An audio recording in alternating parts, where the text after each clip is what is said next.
Hey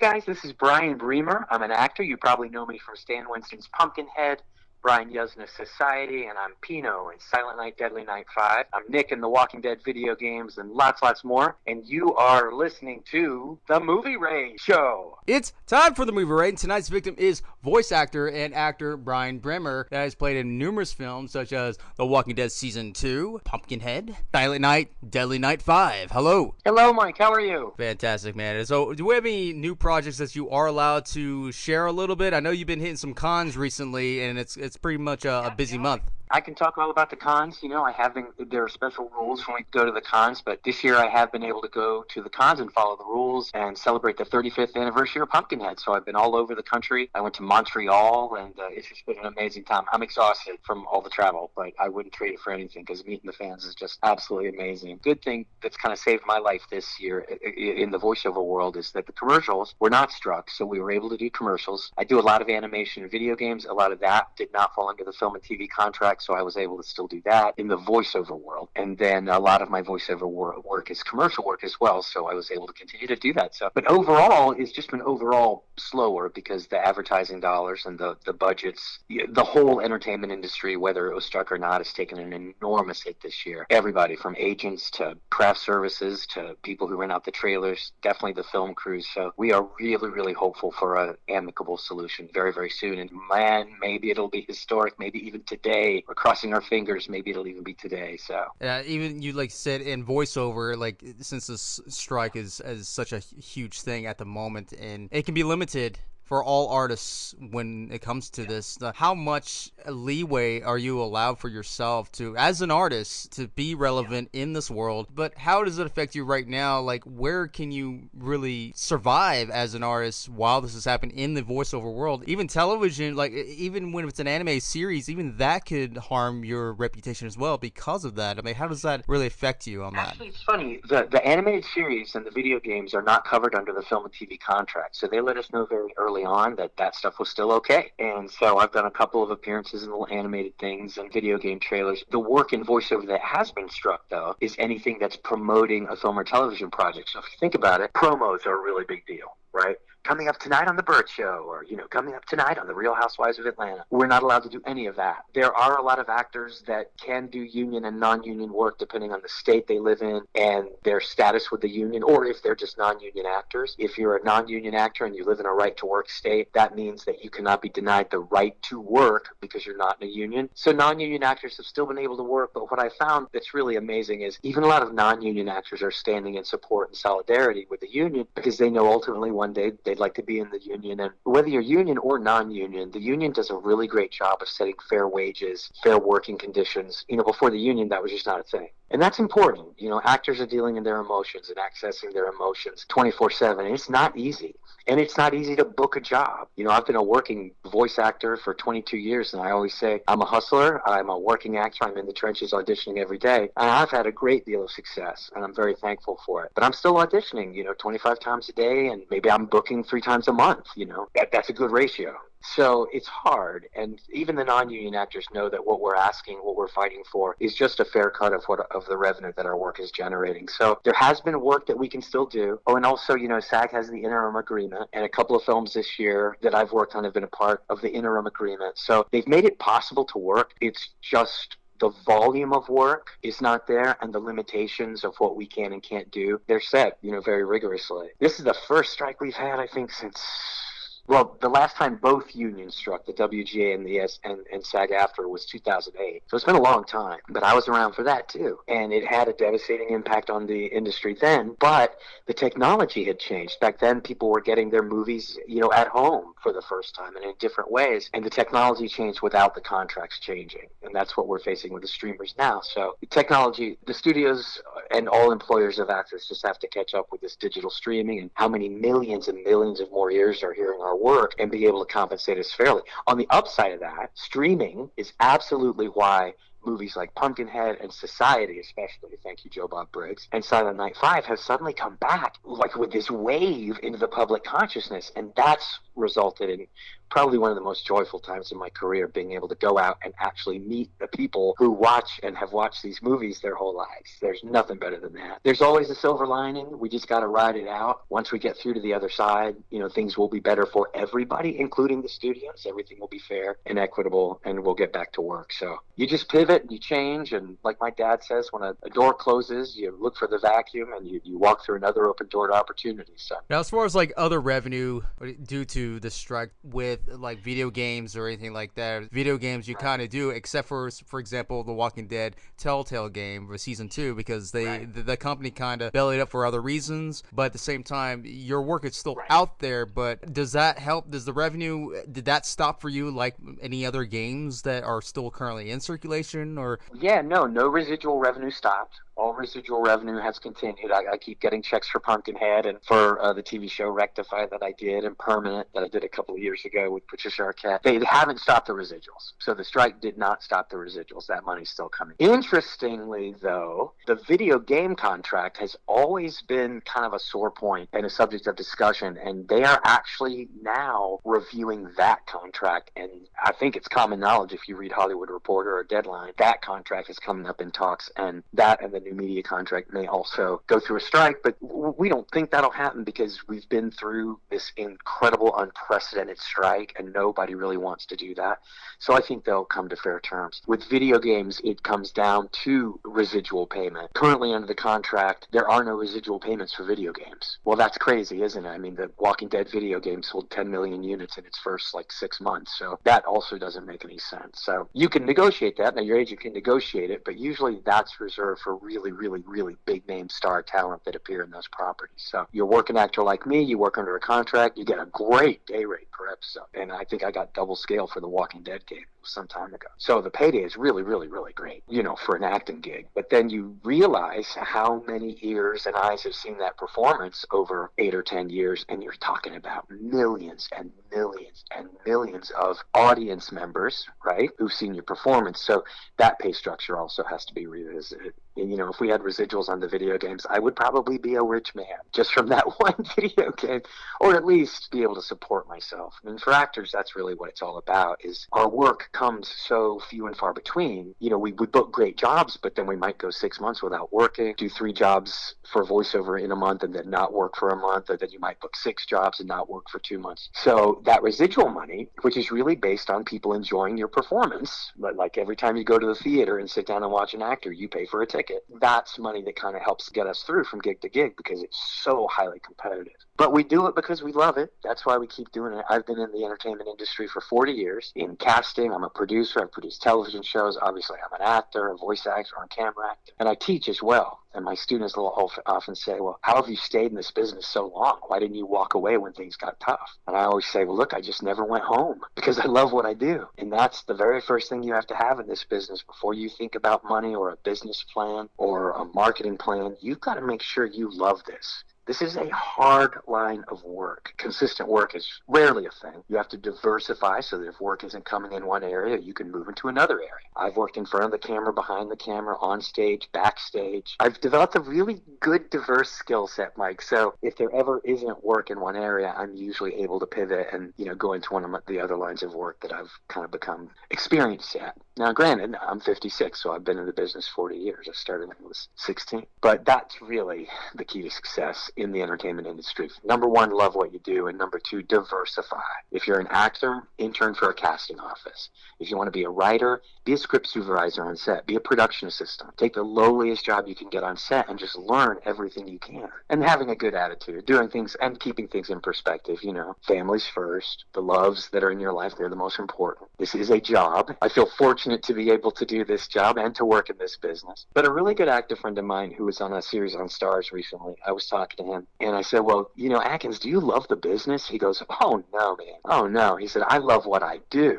The business is the business, man. The business will chew you up and spit you out. So you got to have a really thick skin. You can't be envious of other people that you think have more than you. You can't be self-obsessed with yourself. You have to be self-obsessed with doing your craft and being the best you can be at any given moment and being yourself in every given moment, which is hard. You know, some people don't learn to do that until they're much, much older. The earlier you can understand that who you are is all you have and also all you need, and the best that you can give the world is exactly who you are, and not worry about what people think or if you say or do the wrong thing. I'm still guilty of that, of course. If I do something I think's embarrassing, I feel like an idiot, but that's life, man. An actor or any artist, especially in the film industry, they sometimes their career doesn't go so well, and sometimes it goes really well. When it comes to appearances, does it sometime having to go to all these special events, does it affect them more that they have to rely on these appearances and whatnot? Not just the thrill of meeting fans, but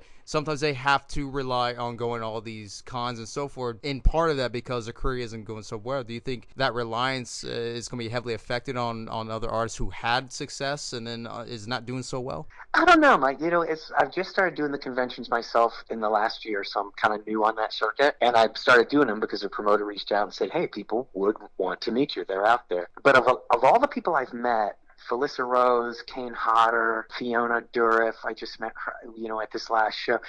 None of them are really doing it for the money. Now, they'll make good money. I mean, somebody like Fiona Dourif is going to make a whole lot of money. I did a show last year with Robert Englund, and he probably made enough to buy a house. But he doesn't even do it for the money. He doesn't need the money. It's interesting. People really do it for the love of the fans.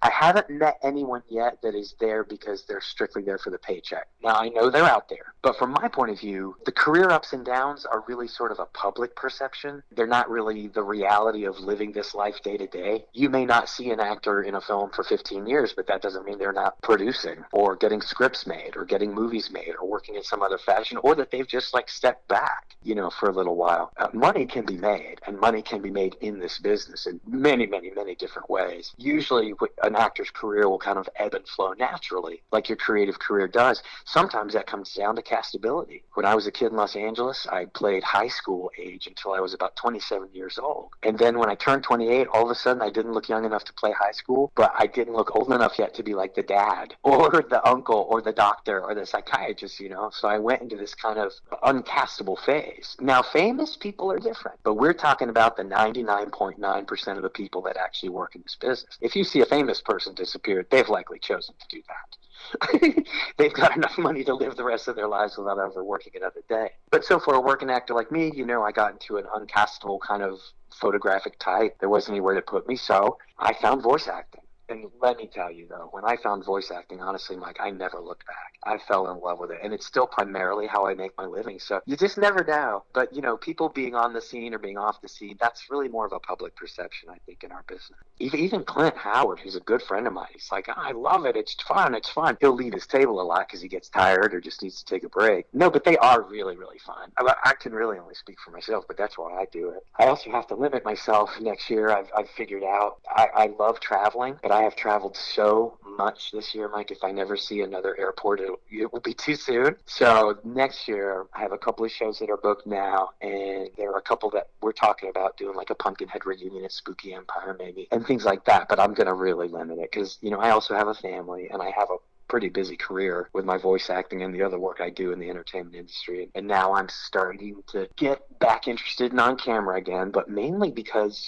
I swear, because of the fans, because I want to do stuff for them to see. So a couple of the projects under the interim agreement I did were for that reason. And of course, they're little cameos and super good scenes and really, really fun. Then I die a terrible, horrible death. But I had so much fun, you know, so as long as I'm having fun. And the one thing about meeting the fans, too, is like when you do a theater show, you know, I had a theater company for about 15 years. Your audience is right there. So you meet them. You literally meet them after the show, and you get that immediate feedback when you're performing, what they're getting out of it emotionally. In film, we work in so much of a vacuum. I honestly never knew these people were out here who love these movies so much. I just didn't know. Now, I've had the very, very fortunate and rare privilege of really getting to meet the audience. And I've met them all year this year. I've met hundreds and hundreds of people, more than that probably, but, you know, just people that I've made connections with. And so when I'm doing one of these films, I'm thinking, okay, I'm a storyteller, right? I'm telling this story for real people that are out there that are going to watch this, and I'm entertaining them. So being able to connect with the audience has just been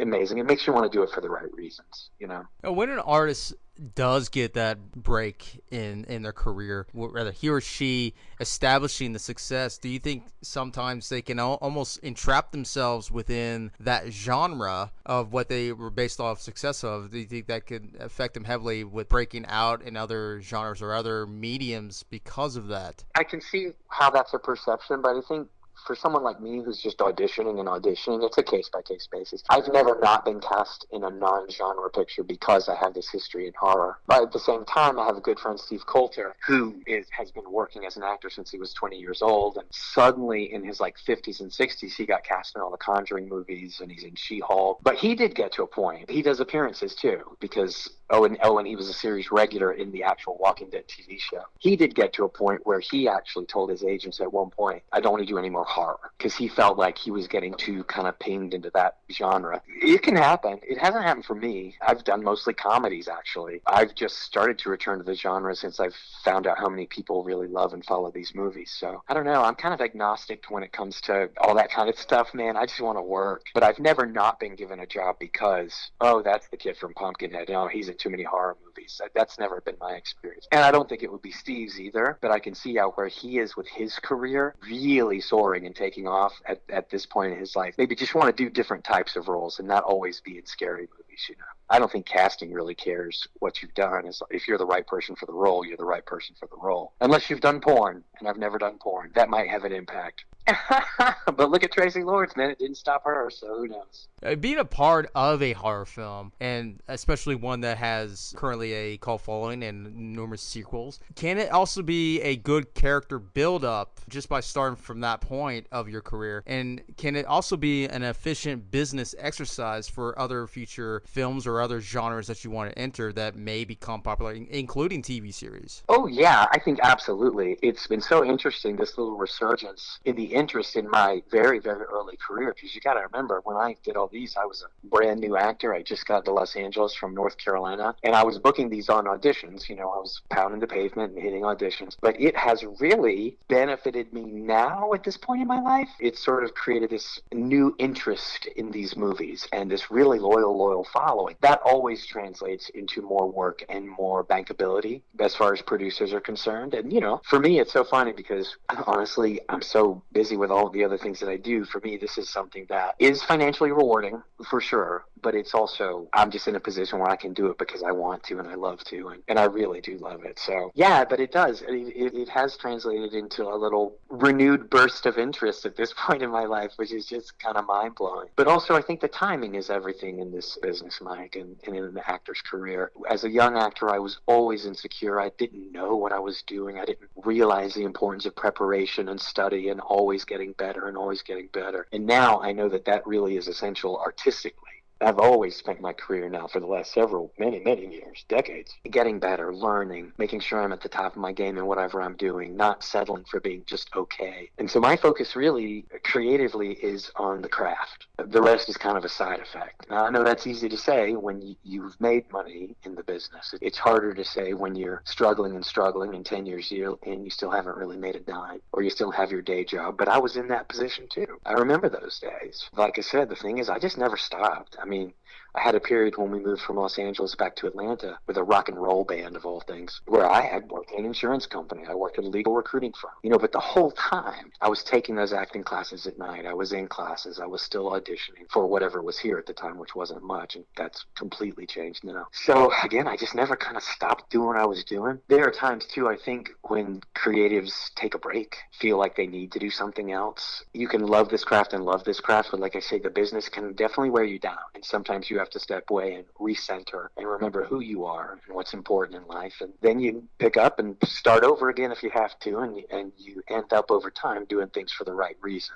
And as a casting director once told me, not that long ago, when I got cast on Ray McKinnon's Rectify for the Sundance Channel, she's like, I wish all you actors understood what's for you is for you. If it's not for you, there's not a thing you can do to make it happen. Just be the best actor you can be, do the best job you can do in the room, and what's meant for you will come to you. I follow that philosophy. That's one of the philosophies I've cultivated in order to survive in this business. Methods in breaking down character that can vary from artist to artist. But how does these methods actually stay relevant for you when you're working in like two worlds such as voice acting as well as film and television?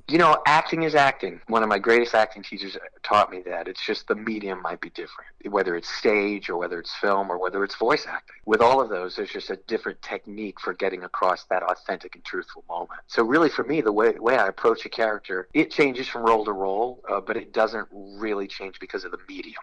Sometimes I will read the script and I'll instantly know the character. There's so much of that character that has a life experience that I've had that I can relate to. I know how to access those emotions and where they are. And I tend to not overwork those kinds of things because they're intuitive and I know that they're going to kind of spontaneously be there. My character in the Walking Dead video game was exactly that way. He felt responsible for his mother's death. I do not feel responsible for my mother's death, but I had such a deep and loving connection to my mother that I understood what that seed was going to be. And then there are some roles that are just complete fabrications, and there's either an outside in or an inside out way of developing those characters that applies to that role. But what I always try to do, I heard Meryl Streep say this once and it's always stuck with me, is I always try to find my truth in the role. So no matter how crazy or extreme the character is or normal, I find that extremeness in my experience or something I can extrapolate on in my experience.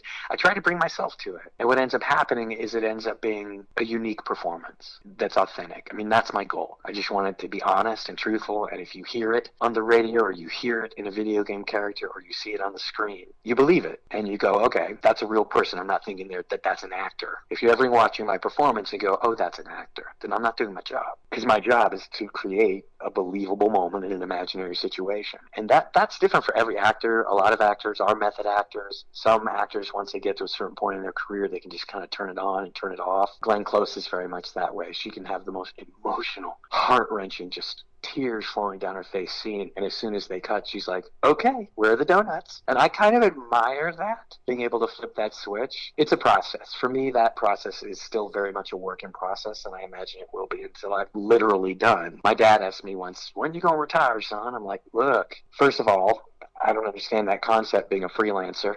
But secondly, why would I retire if people are still asking me to do this? So, knock on wood and say a prayer. So I imagine my process will be evolving. It's evolving now. I mean, even going out to the cons and meeting the fans, like I said earlier, it makes me think about it differently and think about why I'm doing it and everything. So, but I'm still finding the joy in it. Even when I audition, like I said, I'm pretty much voice acting is really what I love, and it's my bread and butter. And I get on this microphone every single morning, and I may have 6 auditions, I might have 25, I might have 30. I buckle in, and I do the very best job and do the very best work I can on all of them. And then I let them go. And I book a fair amount, but I don't think about, oh, I've got to book this job. Oh, I got to book this job. I just think, I got to do the best audition I can do right now, today, in this moment. And I find a lot of joy in it. I can be having the crappiest night and the crappiest morning. I get on the microphone and do my job and edit my audition and send it in, and I feel accomplished. I feel good. So I know that it's something that I love, and I'm really blessed that I'm able to express myself creatively in that way. And now, in more and more ways, in this kind of next phase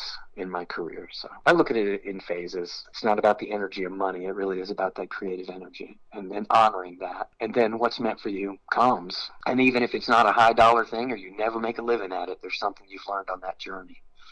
That's the beauty of having and honoring a creative career. So I tell actors all the time, I don't care if you've never done a paying job in your life. That doesn't make you an actor or not an actor. And anybody that's going to try and put you down and say, you never made a dime at it, they don't understand what you're doing. You're an artist. The Grandma Moses never sold a painting till she was 75 years old. This whole understanding of a creative life, it's what's important, I think, for someone to really embrace this life and this lifestyle. You got to put pride down. There's no room for pride. There's no room for vanity or insecurity. Those things just will throw you right to the bottom. And listen, I wish I could embrace all these things that I'm telling you. It's very hard for me. It's a struggle every day because we are on display. It is our talent that's being judged and on display. So, it's always personal, but you can't let it be personal. How would you define the term creative limitations? There's all kinds of things. There's limitations such as fans not wanting to see what they want to see within a popular franchise, video game, TV show, whatever, and that it goes to the studio and then they change up the character and so forth. And that involves you as the artist. Yeah. Now you have to get back into a different mindset, different this, and that could really affect someone's mentality and character. But again, it goes to limitations. So how would you define creative limitation between film, television, especially in voice acting itself too? Well, that's interesting that you say limitations.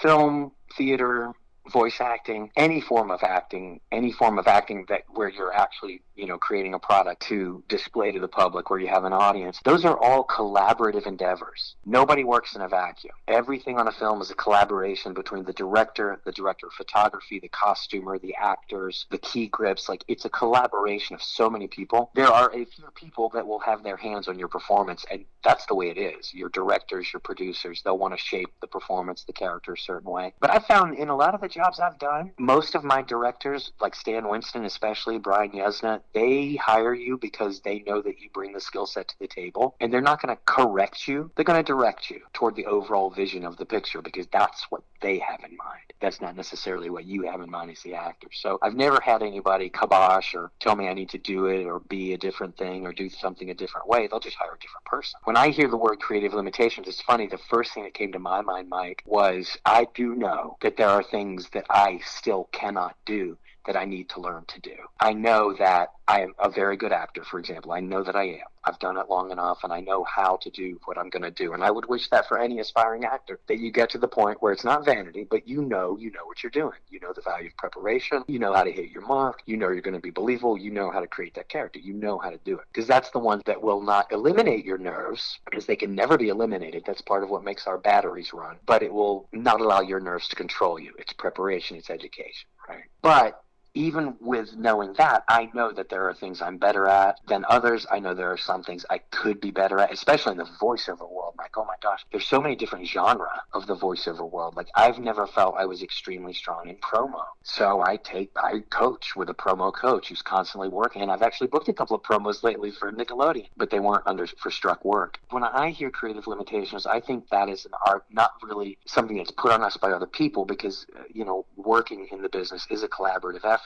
I feel like it's more understanding that you always have to get better at what you're doing. There are always things you can get better at and improve on. Yeah, I've never had limits put on me by a studio or a director. It's very much a collaboration. And like I say, if I'm not the right person for the role, they don't hire me. Well, go ahead and plug in any websites or any shows that you might be occurring. And also, Happy Halloween. Yeah. Happy Halloween, by the way. Thank you. Happy Halloween, Mike. This has been such a joy and a pleasure. Yeah, I get asked all the time about how to get into the voice acting world. People ask me at conventions, and people ask me just in chats all the time. And I would love to plug a great resource. It's the Atlanta Voiceover Studio. This is founded by Mike and Heidi, who are two really powerful working voice actors who have created a learning center for emerging voice talent and even existing voice talent that we always wish we had. And their website is www.atlantaVoiceoverstudio.com. They have lots of free resources. They have classes you can download. They have lots of information, like I say, that's free. And you can also explore their programs. They have really fantastic teachers that are all top working pros and lots of benefits. So thank you. I would actually love to plug the Atlanta Voiceover Studio. They are dear friends of mine, and I'm really proud of what they've done and what they've given to our community. There you have it, everybody. That is actor and voice actor Brian Bremer.